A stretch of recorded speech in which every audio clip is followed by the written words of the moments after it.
So in this unit, we'll be discussing those drugs that are useful in the treatment of disorders of hematopoietic system. Hematopoietic system means systems involving the blood.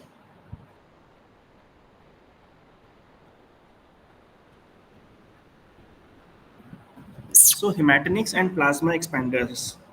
We'll talk about anemia.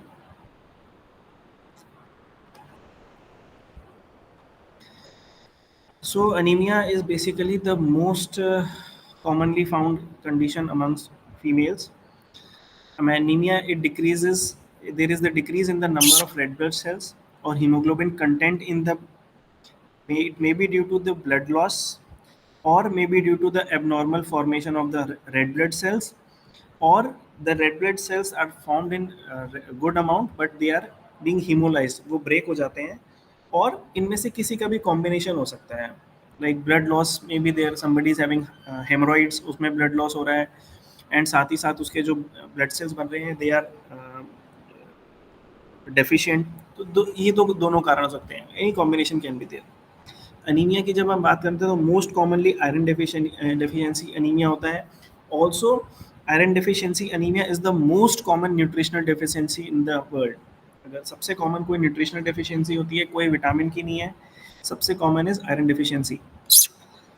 It is more common in the developing countries as people are consuming either little food or limited variety of food. Food की variety limited होगी तो उस वजह से iron content ज़्यादा very नहीं करेगा. अगर लो आयरन वाली चीज़ें खा रहे हैं तो they will continue to have that which will lead to anaemia, iron deficiency anaemia.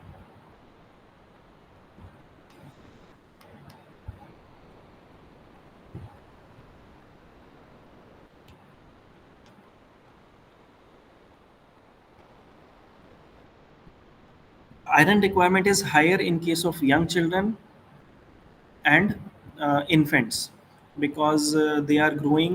उनका बॉडी स्ट्रक्चर जो है इंक्रीज करता है साइज में, ब्लड का अमाउंट बढ़ता है, तो इस वजह से their iron requirement is more. For the first 6 months of life, these requirements are not met by iron stores in infant body alone with supplementation from breast milk or the formula milk. Iron requirement, it increases during the adolescence because of growth, muscle development, and for the girls, as the menstruation starts, there is blood loss, so iron requirement increases. Adult women have higher iron requirement because of menstrual losses. Menstrual losses है, menstrual flow में blood loss is there for 3 to 5 days, ये loss होता है and every month होता है, which can contribute in anemia. So anemia may be classified into various groups according to the pathophysiology. There can be dietary deficiency anemia. Dietary deficiency में most commonly हो गया हमारे पास iron deficiency anemia. Then there could be folic acid deficiency or vitamin B12. Vitamin C and pyridoxine, which are essential for normal blood formation, इनकी भी deficiencies हो सकता है because if we do not have vitamin C in our diet, the iron absorption may get disturbed. So if iron absorption, even if we take iron but it doesn't get absorbed by the body, so then also there can be iron deficiency anemia. Then there can be anemia due to blood loss, like in severe gastric blood loss, like ulcers or any worm infestation or like hemorrhoids. I said anemia is due to excessive destruction of blood in certain diseases like sickle cell anemia or hemolytic anemia. जो हमारे RBCs हैं, they get destroyed. So there is destruction of these blood cells, and because of loss of blood cells, there is loss of hemoglobin, leading to anemia. Then anemia may also be due to bone marrow depression, that is aplastic and hypoplastic anemia. वहाँ पे हमारे cells बन ही नहीं रहे हैं. There is no production of red blood cells, so no hemoglobin is there, and leading to anemia.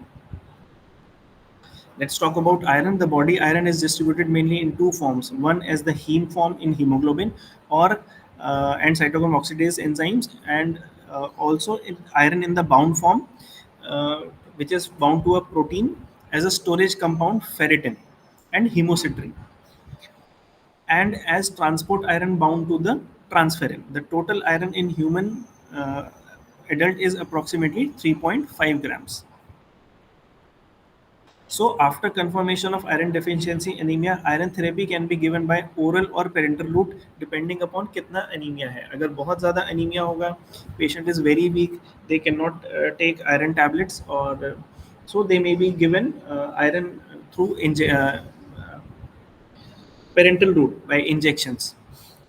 But if patient is fine, बहुत ज़्यादा कम नहीं है anaemia haemoglobin, so oral tablets daily can be taken to improve the anemia.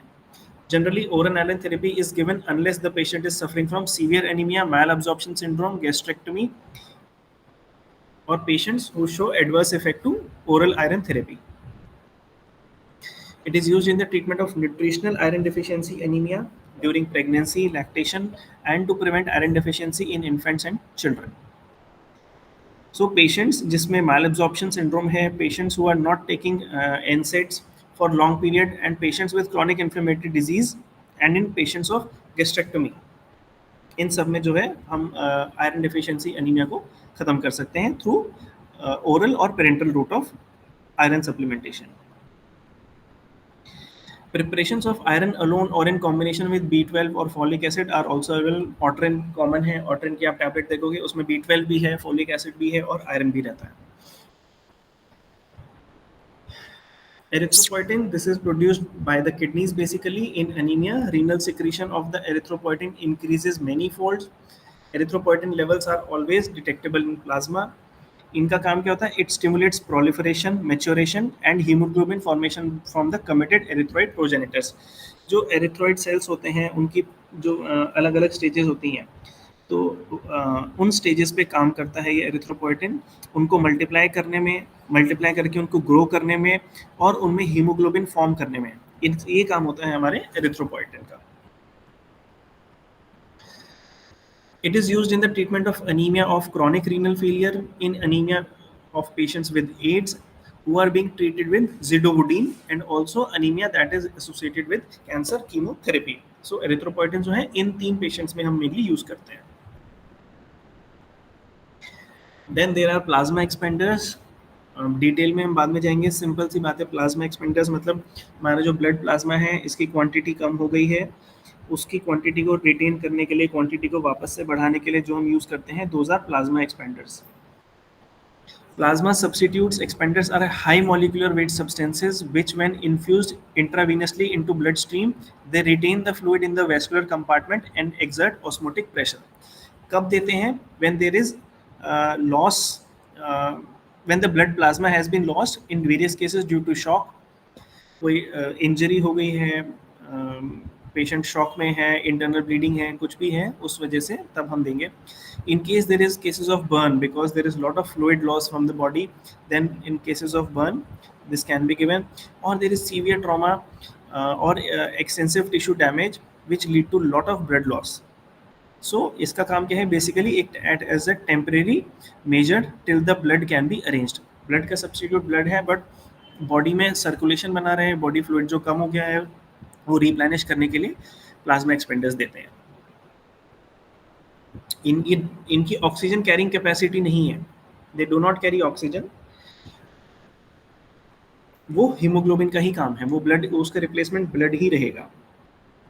The clinically used plasma expanders are like human albumin. It is obtained from heat-treated pooled human plasma. It draws and holds additional fluids from the tissues. It can be used irrespective of patient's blood group. जैसे blood हम donate करते हैं, blood चढ़ाते हैं, वो चढ़ाने से पहले हमें देखना है कि ब्लड ग्रुप क्या है पेशेंट का. यहाँ पे it is not required. Irrespective of the blood group, human albumin can be given. It does not interfere with the coagulation and there is no risk of sensitization. Sensitization मतलब वही, जैसे हम लोग कुछ चीज़ें चेक करते हैं कि थोड़ा सा लगा के देखते हैं वेदर बॉडी में सेंसिटिविटी है या नहीं, कोई रिएक्शन तो नहीं है. सो इसमें ऐसा नहीं होता है. It can be given to anyone without any risk of कि उसमें कोई सेंसिटिविटी रिएक्शन हो जाएगा. Then there are dextrans. It is most commonly used plasma expander. It is polysaccharide होते हैं. इसकी 2 फॉर्म्स होती हैं depending upon the molecular weight. Dextran 70 जिसका मॉलिक्यूलर वेट होता है 70,000 एंड डेक्सट्रान 40 जिसका मॉलिक्यूलर वेट होता है 40,000. ये IV दे सकते हैं in case there is somebody is having shock. Then there is degraded gelatin polymer known as polygylene. It is a polypeptide similar to albumin. It does not interfere with the blood grouping and cross matching. जैसे हमने देखा albumin की तरह इसमें भी there is no risk of कि कौन से ब्लड ग्रुप को दे रहे हैं, क्रॉस मैचिंग हमें नहीं करने की जरूरत है. Plasma substitute which correct circulatory efficiency due to plasma या ब्लड वॉल्यूम डेफिशिएंसी. अगर प्लाज्मा कम हो गया है या ब्लड की क्वांटिटी कम हो गई है उसको रिप्लेस कर देगा ये. Then there is hydroxy ethyl starch. Glycogen की तरह होता है ये. इसमें जो स्टार्च मॉलिक्यूल है it is substituted to a selected degree to achieve a distinct plasma retention and volume effect. वो इतना ही रिप्लेस करेगा ताकि उसमें जो है और जो हमारा एक्स्ट्रा सेलुलर फ्लूइड है उसको एब्जॉर्ब करने की टेंडेंसी रहे. It improves haemodynamics, micro circulation, organ function and oxygen supply. इसमें ऑक्सीजन सप्लाई में भी हमें थोड़ा हेल्प मिल जाएगा. पॉलीविनाइल पायरोलिडीन पीवीपी इसका कहते हैं. It is synthetic water soluble polymer of molecular weight approximately 40,000.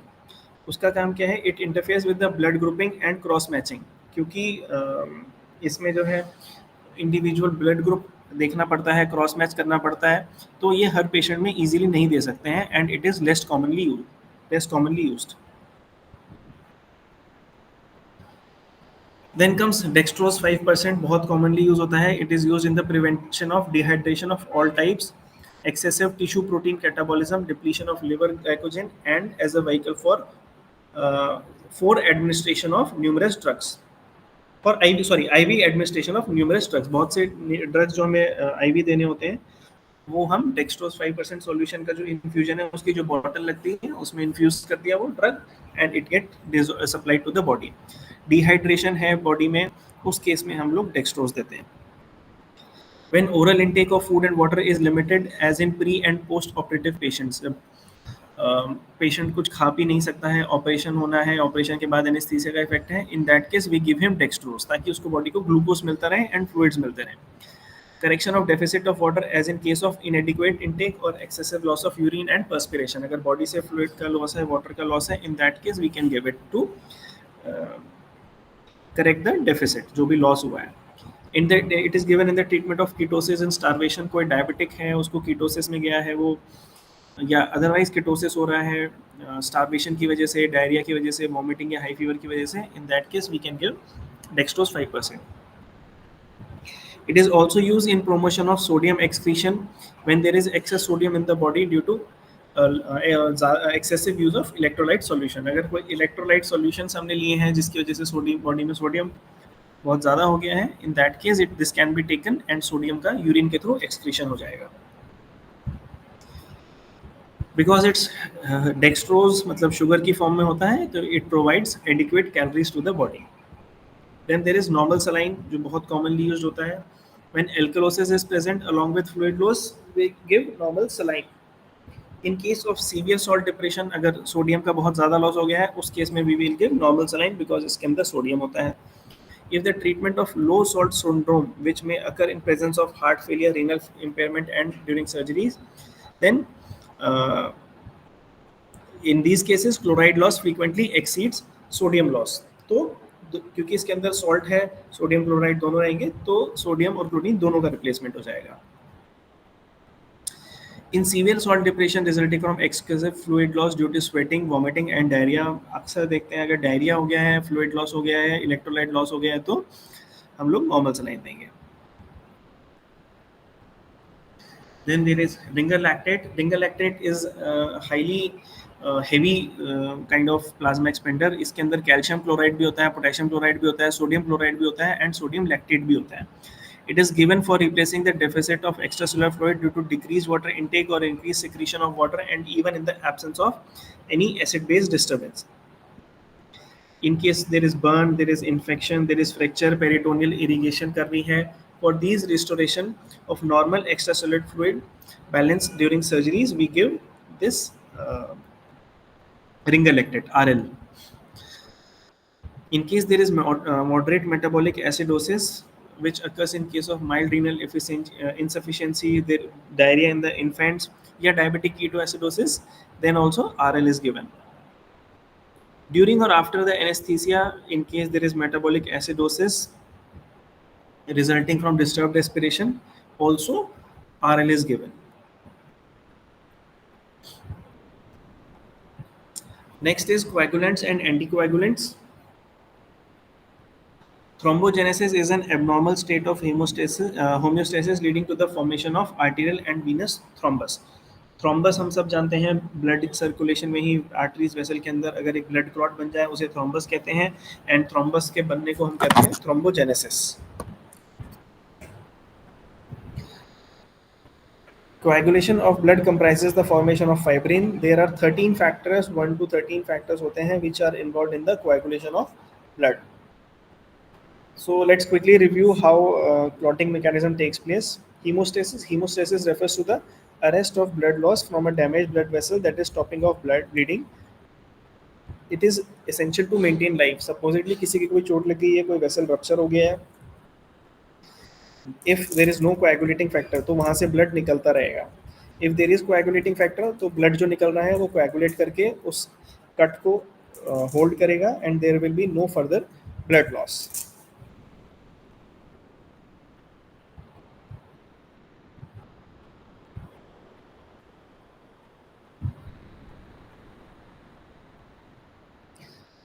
In case of any damage to vessel, the hemostatic response must be quick and it should be controlled and localized to the region of damage.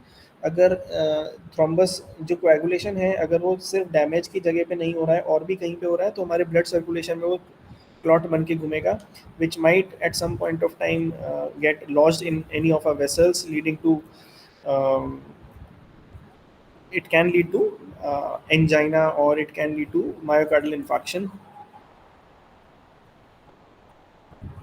The basic measures taken by the body to reduce and stop the blood loss are vascular spasm, platelet plug formation and clotting or coagulation. ये तीनों चीज़ें होती हैं. तो vessels जो हैं वो spasm में चली जाती हैं तो जो कट है ओपनिंग है वो श्रिंक हो जाती है और ब्लड लॉस कम हो जाता है. या वहाँ पे प्लेटलेट का प्लग बन जाता है एंड फर्दर वहाँ पे क्लॉटिंग या कोएगुलेशन हो जाती है to stop the blood loss. Clotting क्या है? Normally blood remains liquid as long as it is flowing within the intact smooth blood vessels. But if in case there is any damage to the blood vessel or blood is extracted from the blood vessel, there is conversion of this liquid to gel state.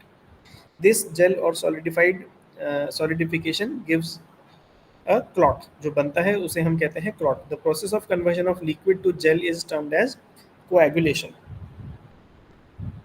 Now this is there are 13 coagulating factors: fibrinogen, prothrombin, thromboplastin, calcium, accellerin, sodium prothrombin, anti-hemophilic factors, plasma thromboplastin component, Stewart power factor, plasma thromboplastin antecedent, Hagman factor, fibrin stabilizing factor.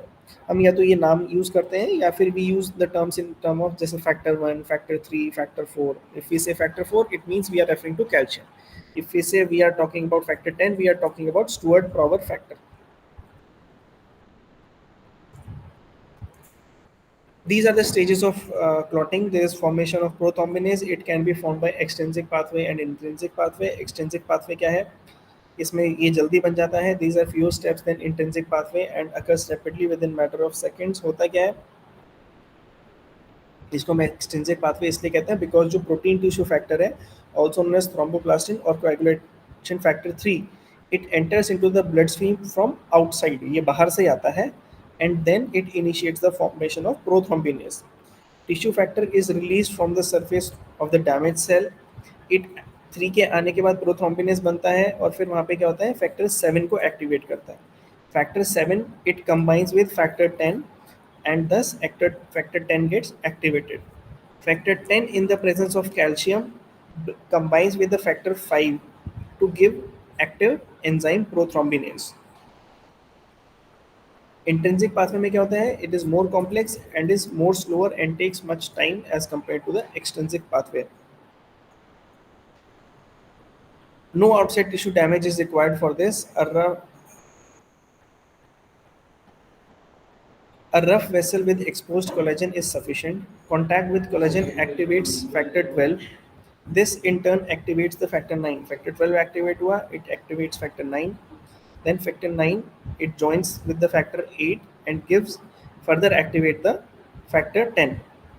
Factor 10 again then joins with calcium to bring about formation of prothrombinase. उसमें क्या था, हमने देखा 3 जो है 5 से activate करता है, 5 जो है फिर 10 से एक्टिवेट करता है, प्रोथ्रोम्बिनेज एंजाइम एक्टिवेट हो जाता है। यहाँ क्या होगा, फैक्टर 12 होगा, फिर फैक्टर 9 होगा, फिर फैक्टर 8 होगा, फिर फैक्टर 10 होगा। Steps are more, therefore it takes more time. Once this prothrombinase has been form, the common pathway is followed. एक बार प्रोथ्रोम्बिनेज बन गया, इसके बाद कॉमन पाथवे है। Prothrombinase and calcium catalyze and conversion of prothrombin to thrombin, and then thrombin in the presence of calcium converts soluble fibrinogen into insoluble fibrin threads. And these insoluble fibrin threads, these are basically the gel forms of the blood. From liquid to gel form, then we are talking about fibrin threads. Now, what are the coagulants? What are the agents that can cause coagulation? These are the agents that promote coagulation and are mainly used in hemorrhagic condition. Vitamin K.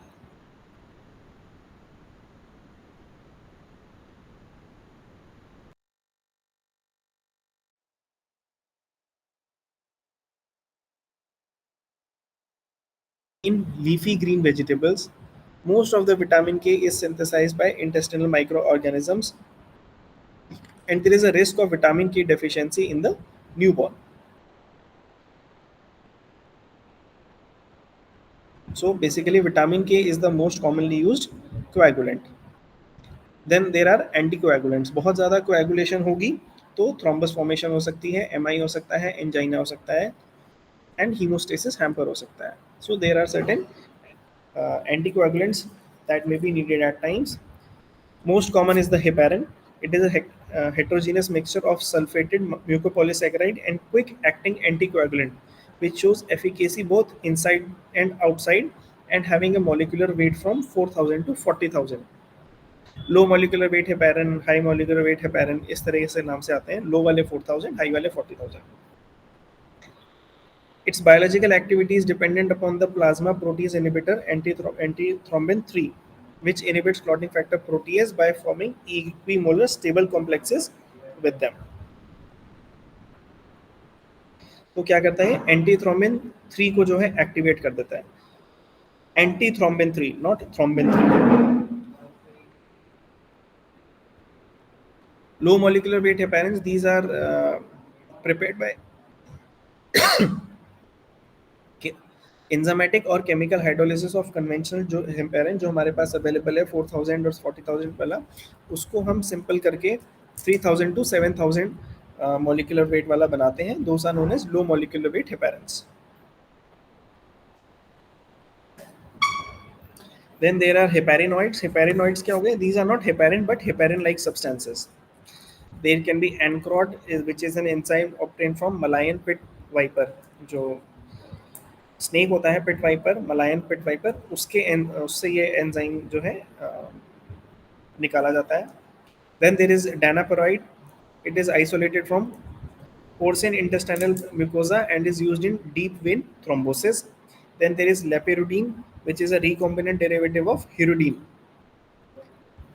Then there can be oral anticoagulants. These act by interfering with synthesis of vitamin K. Vitamin K का जो synthesis है उसको कम कर देती हैं oral anticoagulants.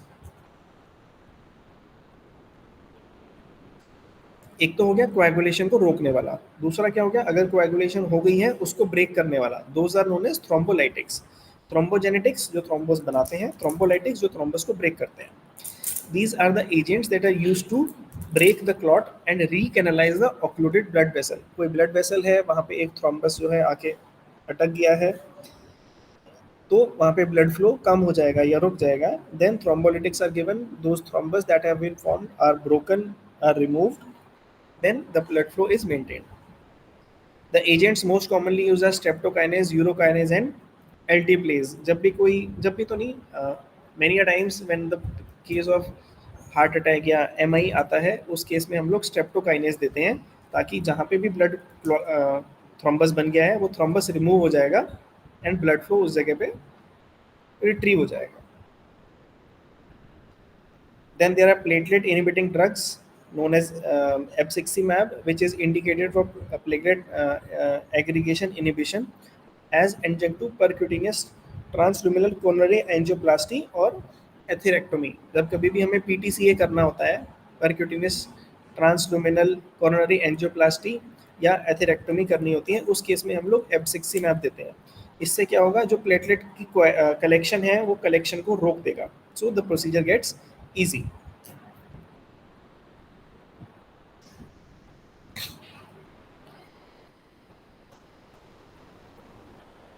Then there are anti-hyperlipidemic agents. Hyperlipidemia means हमारे blood के अंदर जो है लिपिड का ज़्यादा होना, कोलेस्ट्रॉल का ज़्यादा होना। So these anti-hyperlipidemic drugs, they act by decreasing the hyperlipidemia and bringing it to normal levels. The plasma lipids are present in lipoproteins. After combining with apoproteins, they are high density lipoproteins known as HDL. Low density lipoproteins known as LDL, very low density lipoproteins VLDL, and intermediate density lipoproteins IDL. Body के लिए HDL is good, HDL की quantity ज़्यादा होना अच्छा होता है, बाकी LDL, VLDL, IDL they should be less in the blood. Atherosclerosis is the main cause of cardiovascular deaths. Atherosclerosis क्या होता है, कोई भी, हमने उस दिन भी बात कर रहे थे हाइपरटेंशन जब पढ़ रहे थे, कि कोई भी ब्लड वेसल है उसके अंदर कहीं पे अगर फैट डिपॉजिट होने लग जाता है, वो फैट डिपॉजिशन धीरे धीरे बढ़ जाता है और उस जगह पे जो ब्लड फ्लो है वो रुक जाता है, एक तरह से पाइप ब्लॉक हो गया है। देन जो जिस चीज़ ने ब्लॉक किया है, धीरे धीरे फैट का जो डिपोजिशन हो गया, that is known as, procedure is known as atherosclerosis. These plaques may narrow the arterial lumen and can cause distal ischemia. ये जो है ब्लॉक कर देंगे और उस ब्लॉकेज के आगे की तरफ अगर ब्लड नहीं जाएगा, then there will be ischemia. Ischemia, the other day we were talking, is basically the stoppage of blood flow leading to the hampering of oxygen supply and local tissue damage. Then the two important drugs that are used in hyperlipidemia are HMG coenzyme A reductase inhibitors. These are also known as statins. आप atorvastatin, lovastatin, बहुत तरह के statins पढ़ेंगे, इसका मतलब ये anti hyperlipidemic drugs हैं ये। HMG coenzyme A inhibitors block the synthesis of cholesterol in the liver by competitively inhibiting HMG coenzyme A reductase activity. जो HMG coenzyme A reductase है, इसकी एक्टिविटी को ख़त्म कर देते हैं ये, बिकॉज ऑफ विच कोलेस्ट्रॉल हमारी जो लिवर एक्सेस शुगर्स को में जो कोलेस्ट्रॉल बनाता है वो नहीं बनाएगा। जब कोलेस्ट्रॉल नहीं बनेगा तो ब्लड में लिपिडीमिया, हाइपरलिपिडीमिया नहीं होगा। Then there can be fibric acid derivatives. These agents activate the enzyme lipoprotein lipase, which is a key enzyme in degradation of VLDL, resulting in the lower circulating triglycerides. तो क्या है, ये activate करते हैं lipoprotein lipase को, जिसकी वजह से VLDL का डिग्रेडेशन हो जाता है। Then there can be nicotinic acid. Nicotinic acid, it reduces the production of VLDL by the liver and thus its degradation products IDL and LD are subsequently reduced. इसी में और miscellaneous drugs हैं which decrease the cholesterol are Probucol, it is cholesterol lowering agent with antioxidant property. Then there is guggulipid, जो कि गुगुल होता है plant, उससे obtain किया जाता है, इसलिए it is known as gugulipid. So this was about the drugs acting on our blood system. Next is autocoids.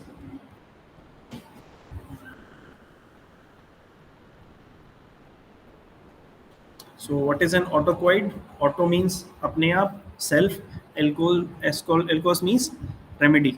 जो self remedy है, that is known as autocoids. तो बेसिकली कहते हैं, these are produced in various tissues of the body and they act locally at the site of synthesis. जहाँ बने हैं वहीं पर ही जो है वो अपना काम करते हैं। They have also been known as local hormones. ऐसा नहीं है कि site of production कहीं पे है and site of action कहीं और है, जहाँ प्रोड्यूस होंगे वहीं पर ही locally they act, so therefore known as local hormones.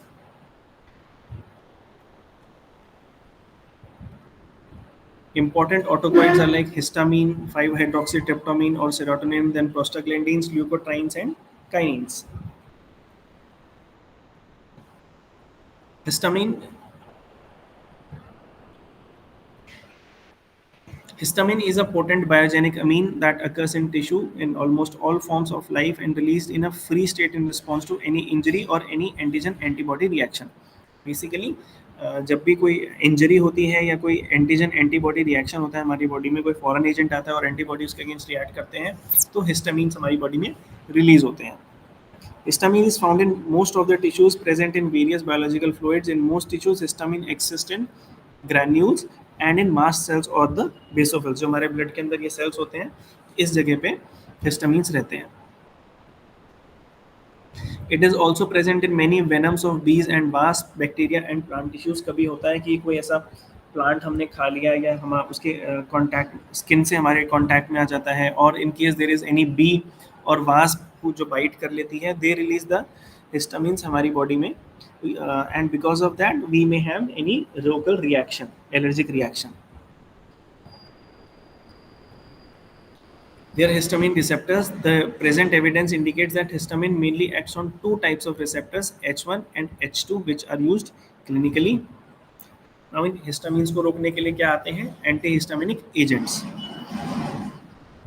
The antihistaminics block histamine effect at variety of sites. They inhibit most of the response of smooth muscles to histamine. They antagonize the stimulant action of histamine on various smooth muscles of respiratory system, GI tract, uterus and blood vessels. Now first generation antihistaminics की अगर हम बात करें तो इसमें आते हैं डाइफेनहाइड्रामीन. आप देखोगे बहुत से कफ सिरप्स में डाइफेनहाइड्रामीन होता है, फेनिरामीन मैलिएट होता है बहुत सारे कफ सिरप्स में, प्रोमेथाजीन या साइक्लिजीन विच आर यूज्ड या तो चक्कर आते हैं उस केस में, या फिर उल्टी अगर नोजिया होता है तो उस केस में जो है हम लोग ये एंटीहिस्टामिनिक्स देते हैं. फर्स्ट जनरेशन है, बहुत पुराने हैं, कम से लेके ज़्यादा सीएनएस डिप्रेशन कराते हैं जिस वजह से सिडेशन होती है, नींद आती है, ड्राउजीनेस होती है. Newer H1 antagonists such as loratadine and cetirizine are claimed to have little or no sedative action. जो नए वाले H1 एंटागोनिस्ट हैं, cetirizine हो गई, cetirizine में भी थोड़ा बहुत sedation होता है, एंड loratadine इनमें कम होता है sedative effect. Now, some of the important therapeutic uses of this class of drugs. Antihistaminics कहाँ यूज करते हैं? Hypersensitivity reaction, like I said, किसी वास्प ने काटा है, हिस्टामिन रिलीज करें, वहाँ पे लोकल एलर्जिक रिएक्शन होगा, हाइपरसेंसिटिविटी रिएक्शन है, तो उसको काउंटर करने के लिए एंटीहिस्टामिनिक्स लेंगे. आप सिट्राजिन लोगे, लिवोसिट्राजिन लोगे, इस तरह की ड्रग्स आप लेते हो. To prevent allergic reaction or to treat their symptoms in which histamine is the primary mediator, they are used primarily to treat allergic reactions produced by the release of histamine. Example edema हो गया है, प्रोराइटिस हो गया है, body में etching हो गई है, राइनाइटिस हो गया है, और बॉडी में अर्टिकेरिया हो गया, पित्त निकल गए हैं. They are generally more effective in acute conditions. जो एकदम से कोई कंडीशन हुई है उनमें हम ये चीज़ें देते हैं, तो they are very effective. Then there is motion sickness, मैंने बताया वॉमिटिंग में देते हैं, प्रोमेथाजीन देते हैं. So drugs like promethazine have value in prophylaxis of motion sickness. कहीं ट्रैवल करना है उससे पहले दवाई ले लो, प्रोमेथाजीन ले लो, तो मोशन सिकनेस नहीं होगी. Anti parkinsonism based on anticholinergic properties, some H1 antagonist like diphenhydramine can be used in early stages. Later stages में it is not as much effective, but in early stages it can be effective to treat parkinsonism. Also, it can be used as local anesthetics like Procaine. Antihistaminic diphenhydramine जो है ये local anaesthesia के काम में भी use होती है. Then there are newer and second generation antihistaminics. These are the agents which do not produce much sedation as side effects. जो ओल्ड फर्स्ट जनरेशन देखी थी हमने, उसमें हमने देखा था sedation, CNS depression, drowsiness was the main side effect. यहाँ पे ये सब कम कराते हैं. लाइक सेट्रिजिन, लोग मानते हैं कि सेट्रिजिन नींद दिलाता है. It has got sedative action but very less as compared to other. Cetirizine is a potent antihistaminic with a lower potential for drowsiness at pharmacologically active doses and with additional anti-allergic properties. कोई भी energy हो जाती है हम लोग देते हैं cetirizine, levocetirizine. It is indicated for symptomatic treatment of perennial allergic rhinitis.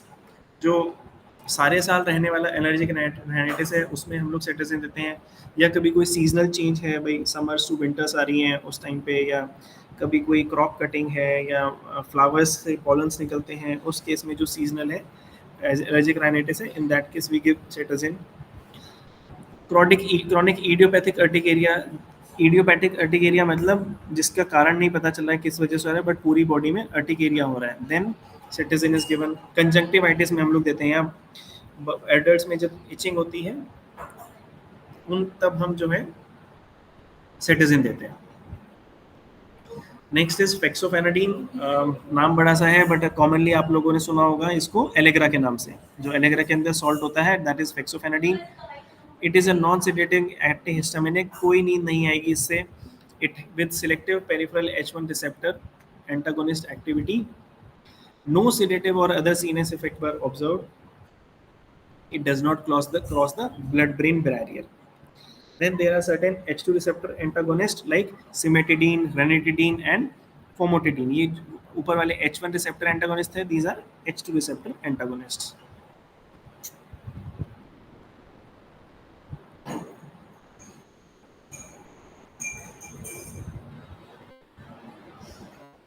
Then there are serotonin and its antagonist 5-hydroxytryptamine जो है serotonin, it is known as 5-hydroxytryptamine, which is widely distributed in plant and animal tissues, mast cells, platelets, enterochromaffin cells located throughout the GAT. इन सब जगह पे जो है हमारा 5-hydroxytryptamine होता है. And some fruits like bananas, pineapple, tomatoes, plums, they contain large amount of 5-hydroxytryptamine. They act directly to constrict the arteries and increase the peripheral vascular resistance. Arteries हमारी constrict हो जाएंगी, वेस्कुलर रेजिस्टेंस बढ़ जाएगी, तो उस वजह से क्या होगा, वेसल्स के अंदर से बाहर फ्लूइड्स नहीं जाएंगे। जो हम देखते हैं एलर्जिक राइनाइटिस है, नाक बहरी है, वो नाक वेसल्स के अंदर से फ्लूइड बाहर नहीं आएंगे तो इस तरह की दिक्कत नहीं होगी। It increases the mobility of stomach, small intestine, stomach and large intestine, by which peristalsis is increased and diarrhea can occur. But जो हमारे इंटेस्टाइन्स हैं इन सब जगह पे ये काम ज़्यादा करते हैं, जिसकी वजह से डायरिया होने लगता है। गट पेरिस्टाल्सिस बढ़ जाएगा यानी गट मूवमेंट बढ़ जाएगा, तो it will lead to diarrhoea. अब जो इनके एंटागोनिस्ट हो गए जो सेरोटोनिन को काम करने से रोकते हैं, those are 5-hydroxytryptamine antagonist like methisergide. It antagonizes the vasoconstrictor and pressure effect of 5-hydroxytryptamine as well as action of amine on variety of extracellular smooth muscles. Migraine prophylaxis में हम इसको देते हैं, या कभी वैस्कुलर हेडेक जो होता है, जब हमें हेडेक के टाइम पे अपनी ब्लड वेसल्स भी पल्सेटाइल फील होती हैं, डायरिया है तो उसको रोकने के लिए हम लोग इसको देते हैं। देन देर इज सिप्रोहेप्टिडीन जो है, ये कॉमनली आप देखोगे if you go and buy भूख लगने का सिरप अगर आप बोलोगे तो उसमें क्या होता है, सिप्रोहेप्टिडीन होता है। It increases the appetite and also it promotes weight gain. भूख ज़्यादा लगेगी, खाना ज़्यादा खाएंगे तो वेट गेन होगा। It is use in controlling intestinal manifestation of carcinoid and post gastrectomy dumping syndrome, इसको भी ये रोकता है।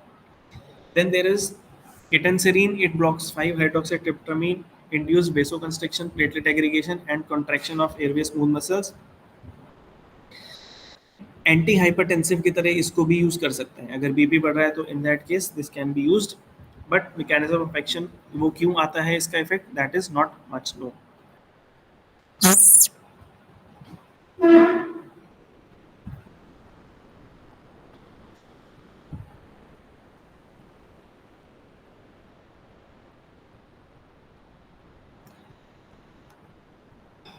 In 1953, von Euler demonstrated the substance present in extracts of human seminal fluids, which caused the contraction of isolated intestine and uterine muscles. This substance was known as prostaglandins. In human beings, arachidonic acid is the most important precursor for the biosynthesis of eicosanoids, a type of prostaglandins. Prostaglandins का action क्या है on various parts of body? Uterus, uterine smooth muscles of pregnant female are uniformly contracted by prostaglandin F, but PGI2 in high concentration of PGE2 they produce relaxation. ऊपर वाले contraction कराते हैं, these causes relaxation. But in case there is non-pregnant human uterus, the contractions are produced by PGFs but relaxed by PGEs. Contraction relaxation दोनों तरह के prostaglandins कराते हैं.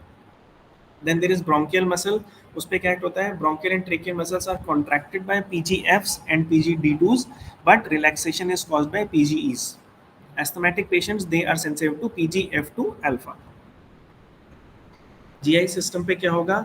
Long muscles is contracted by PGE2 and PGF2 alpha, while circulating muscles is contracted by PGI2 and PGF2 alpha, but relaxation is by PGE2. PGEs and PGIs also inhibit gastric acid secretion.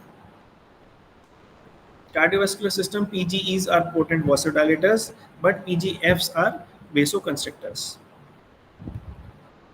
Endocrine system पे systemic administration of PGE2 increases the concentration of ACTH,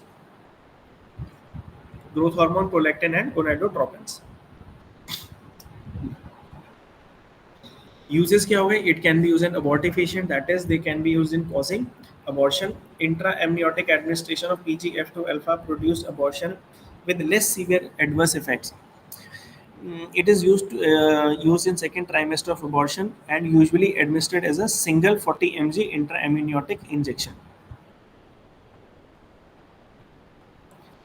induction of labour में जो है prostaglandins जो हैं इनकी कोई additional advantage नहीं over oxytocin. Oxytocin is still considered best for induction of labour, but हाँ इनकी एडवांटेज तो ज़्यादा नहीं है बट एडवर्स इफेक्ट ज़्यादा है as compare to oxytocin. PGF2 alpha has more gastrointestinal toxicity than PGE2s and is a bronchoconstrictor also. अगर किसी को पेरिफेरल वैस्कुलर डिजीज है तो इन्फ्यूजन और intra arterial injection of prostaglandin I2 PGI2 improves the potency of blood vessels in certain peripheral vascular diseases. If we talk about respiratory system, then PGE2 is a powerful bronchodilator which when given in aerosol formation, but इसका irritant action होता है तो bronchial mucosa पे therefore इसकी use इतना ज़्यादा नहीं है. सपोजिटली आप सोचो कि PGE2 ब्रोंकोडाइलेटर है तो ठीक है, we can give it in case of asthma, bronchodilatation होगा, बट ऑन द कॉन्ट्रेरी उसका इरिटेंट एक्शन भी है which can further lead to bronchoconstriction. So इसलिए इसका यूज इतना नहीं है. Then there is renal system. Renal system है PGE1, PGE2 and PGI2. They increase glomerular filtration through their vasodilatory effect and increase water and sodium retention. Sorry, excretion. Gastric ulcers में क्या होता है? They promote healing in gastric ulcer. PGEs are cytoprotective as low doses and inhibit gastric acid secretion. जब gastric acid ज़्यादा नहीं निकलेगा तो gastric ulcers में healing ज़्यादा होगी. PGE1 like eprostadil is being used in IV infusion in infants with congenital heart diseases ताकि उनके जो ductus arteriosus है उसमें potency maintain रहे. Some of the prostaglandin analogs used clinically are misoprostol, rioprostol, enprostil, abraprostil, trimoprostil. These are all prostaglandin analogs. So this was about autoquids. Let's take a 5-10 minutes break. 10:51 हो रहे हैं, 11 o'clock मिलते हैं. Then we'll talk about the last topic, which is drugs acting on respiratory system. In case Shivraj you want to ask, you can ask me anything. Yeah, sure, sir. Clear है, sir. Okay. Let's meet at 11 then. Okay, okay.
Let's continue with the class then.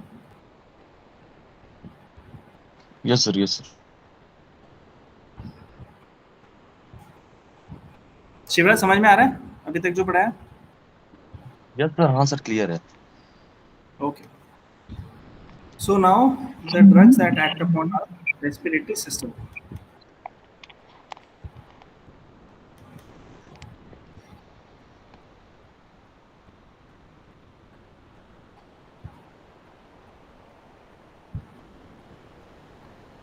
Most commonly the drugs that are used in case of cough. Respiratory system में सबसे common दिक्कत होती है कफ की. शिवराज आपकी mic off कर लो.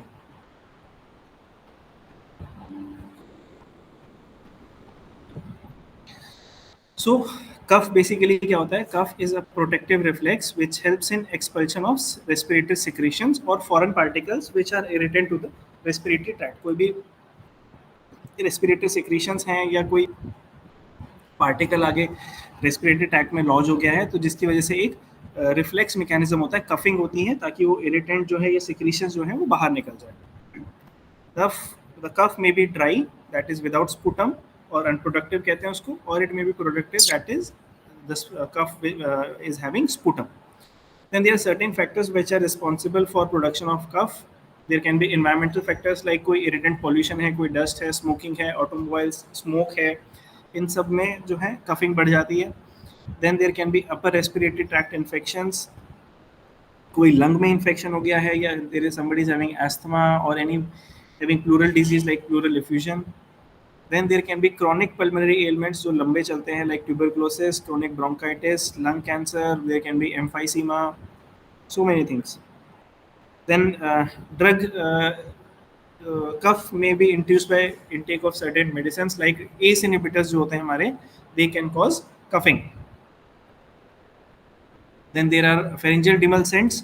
ये क्या होते हैं? These are the agents which are generally administered in the form of lozenges, cough drops and cough linctus.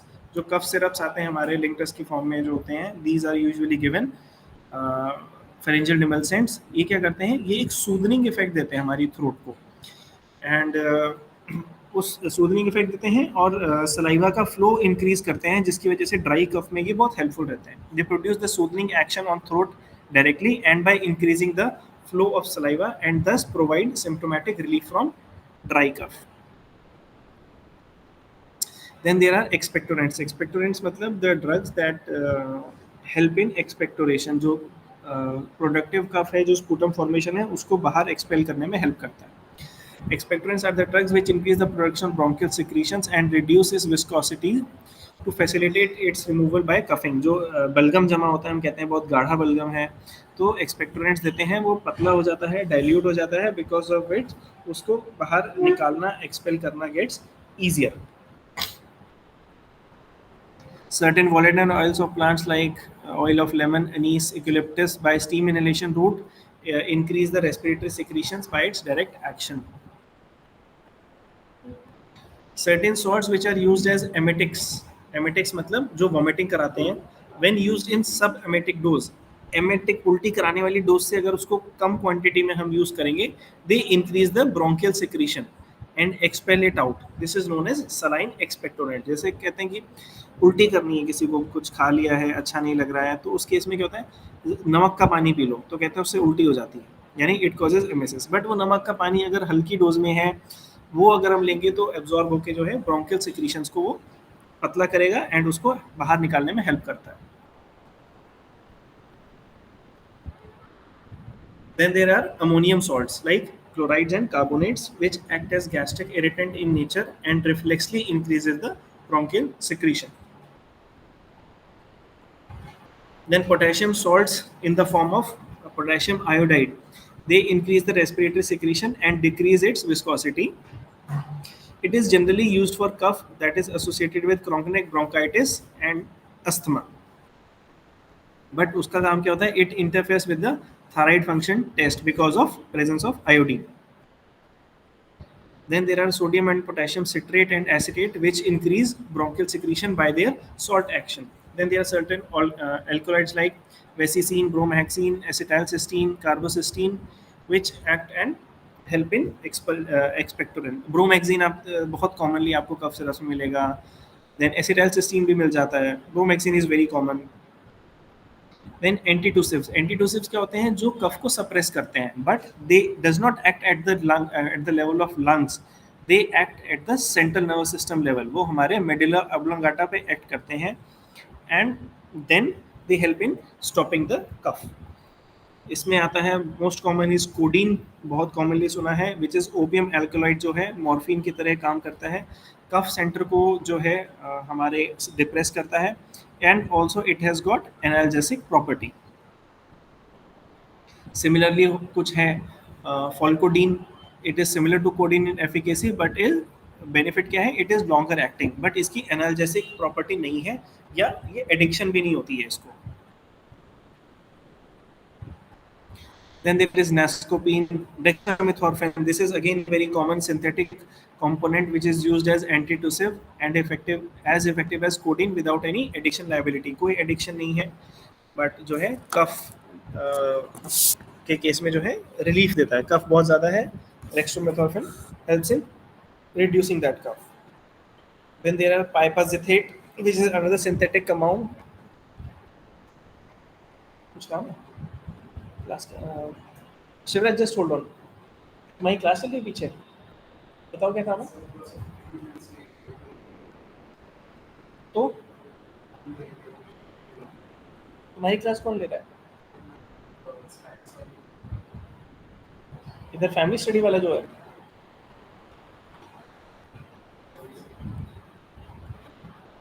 कल 10:40 पे आओगे दोनों, रोल नंबर 20 एंड 28, कल 10:40 पे। Next is antihistaminics. हमने पीछे भी पढ़े थे। एंटीहिस्टामिनिक्स जो होते हैं, जैसे हमने सेट्रिजिन की बात करी थी, कभी एलर्जी होती है तो उस केस में cetirizine can help in reducing cough. और उसमें we studied one component like diphenhydramine, हमने उसमें देखा था। We also saw chlorpheniramine maleate. These are antihistaminics, they again help in stopping the cough. देखते हैं क्या कहते हैं ये। Many H1 antihistaminics have been added to antitussive expectorant formation. They do not act on cuff center but provide relief due to their sedative and anticholinergic action. जो antihistaminic action है उसको वो उसके थ्रू कफ में रिलीव कराते हैं। इसीलिए आप कफ सिरप देखोगे उनके अंदर सेट्रिजिन रहती है, या क्लोरफेनिनामिन वैलिएट रहता है, या डाइफेनहाइड्रामीन रहता है, या फिनाइलेफ्रिन रहता है। All these are antihistaminics used in cough syrup. Then there are bronchodilators. Bronchodilators मतलब जो हमारा ब्रोंकस है, जो हमारी रेस्पिरेटरी ट्रैक्ट है, उसको डायलेट करना। They are helpful in individuals with cough and broncho constriction due to bronchial hyper reactivity. जो ब्रोंकियल लाइनिंग है उसमें कुछ बहुत ज़्यादा एक्टिविटी हो रही है, उसमें इरिटेशन हो रही है, जिस वजह से वो कंस्ट्रिक्ट हो गया है, तो ब्रीदिंग डिफिकल्टी भी हो जाती है। तो ब्रोंकोडायलेटर्स में जो है ऐड करने से कफ सिरप में ब्रीदिंग में भी हेल्प मिलता है और कफ भी जो है कम होता है। इसलिए बहुत से कफ सिरप्स में आप देखोगे साल्ब्यूटामॉल, एम्ब्रोक्सोल, ये नाम से भी एडेड होते हैं salts. These help in bronchodilation.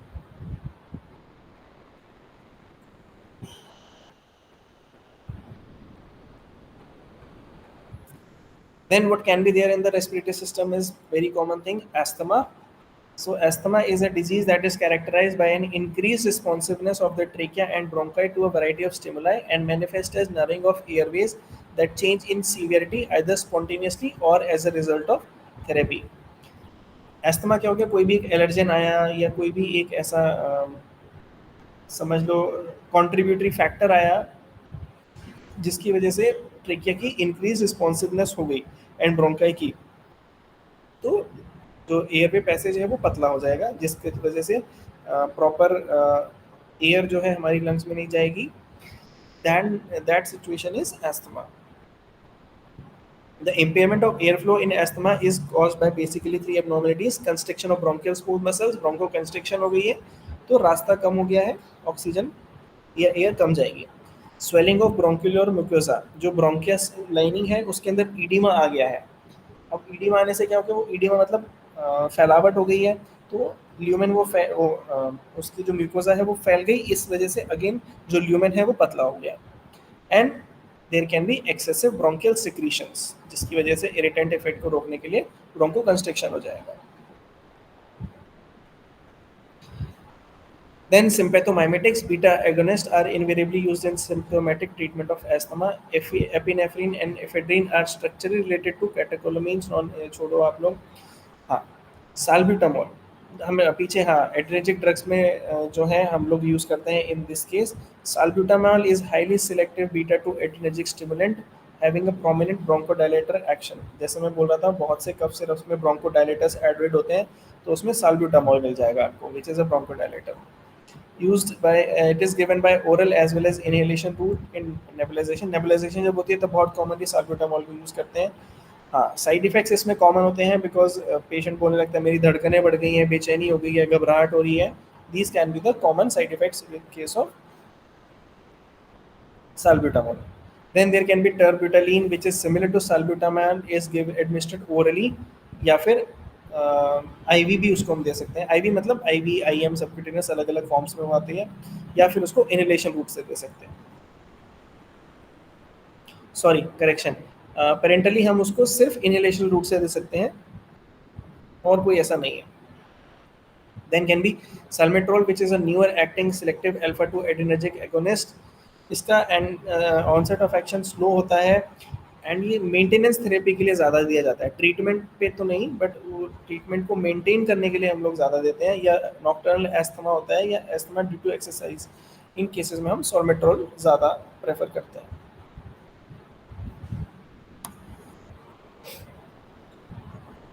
Then there can be methylxanthines. Among the methylxanthines, aminophylline is the most common used drug in the treatment of bronchial asthma. क्या होता है? Increased cyclic AMP leads to bronchodilation, cardiac stimulation, and vasodilation. Other important methylxanthines are like caffeine and theobromine. Caffeine and theophylline are pharmacologically CNS stimulants. CNS को stimulate करते हैं, alertness बढ़ाते हैं, and cortisol arousal करते हैं, but higher doses में ये restlessness करा सकते हैं, nervousness and insomnia.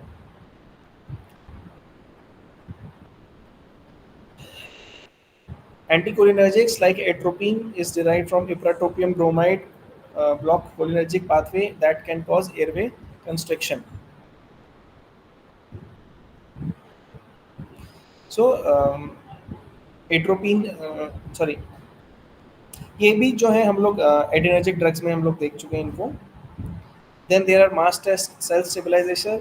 Mast cell stabilizers, they are important members of the group of sodium chromoglycate and cotifatin. They are highly effective in preventing asthma attacks. Mast cell stabilizers को अगर हम use करेंगे तो asthma attacks नहीं होंगे, asthma के further attacks नहीं होंगे। तो इसका मतलब क्या हो गया? They are used in prevention purposes. Treatment में नहीं है, prevention में इनका ज़्यादा रोल है। These agents do not produce bronchodilation and do not antagonize the constrictor effect of histamine. ना ये bronchodilation कराएंगे, ना जो constrictor effect है histamine का, उसको रिवर्स करेंगे, ठीक है। बट ये उस आगे ये ब्रोंको कंस्ट्रिक्शन ना हो, उस पर इनका फोकस ज़्यादा रहता है। That is they help in preventing asthma attacks. They are not beneficial in acute attacks. कोई अटैक हुआ है उसमें इनका रोल नहीं है, but are used for prophylaxis only. Then comes corticosteroids, जो हम बेसिकली स्टेरॉइड्स यूज करते हैं। They do not relax airway smooth muscles directly, but helps in reducing bronchial reactivity. Bronchus जो रिएक्ट कर रहा है उसको रिड्यूस कर देगा, जो हमारे एयरवे का जो पोटेंशियल है उसको बढ़ा देगा।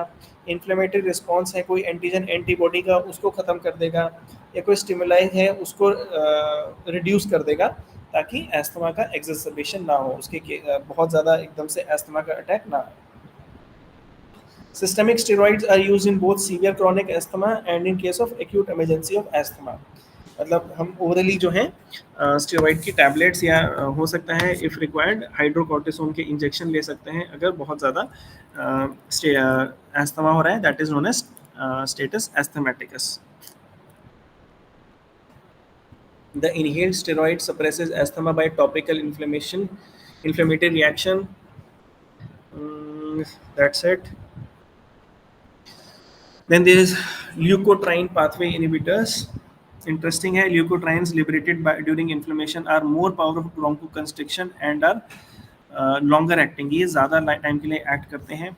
ड्रग इसमें जो यूज़ करते हैं मोंटेल्यूकास्ट या ज़ैफिरुकास्ट, अगर आपने सुना हो ये मोंटेल्यूकास्ट तो सुनी होगी, एलर्जी वगैरह जब होती है, जैसे all leukotrienes give 5 lipoxygenase pathway of arachidonic and acid and are synthesized by variety of inflammatory cells in Airways.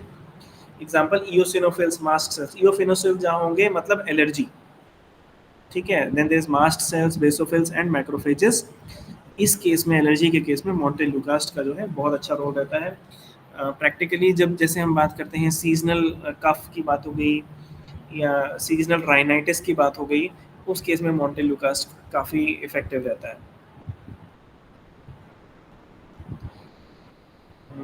That was it. I am done with my topics. In case Shivraj you want to ask me, you can ask. Hello. Yes, Shivraj.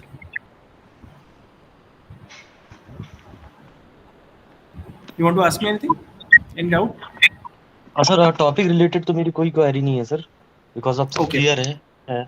Okay. मुझे बस ये note का लग रहा था sir, ये notes मुझे मेरे तक अभी तक आया नहीं है, बिकॉज अब ये जो पहले हार्ड मैं ये जो हार्ड कॉपी जो मैंने आपको पढ़ाया अभी।